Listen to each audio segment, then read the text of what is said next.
Bongga ang latest endorsement ni Fiang Smith. Grabe, ang dumarating na blessings ngayon kay Fiang.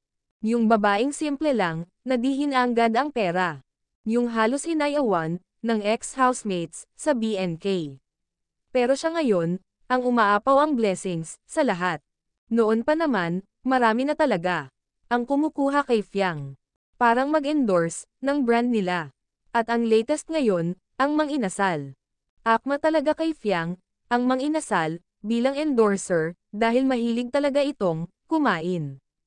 At kahit kumain ito, ginagamit niya pa din ang kanyang kamay. Sobra walang kaarte-arte. Bukod kina Coco Martin, Angel Locsin, at iba pa, na naging endorser ng mang-inasal, ngayon si Fiang, ang latest. Nakakatuwa ang daming blessings ni Fiang Smith. Samantala, ready na naman ang supporters ng JM Fiang sa Antipolo. Ang mga fans ay sobra nakaka-appreciate dahil sa effort na ginagawa ng mga ito. At doon sa mga donors na namigay ng libreng pagkain at drinks sa JM Fiang supporters.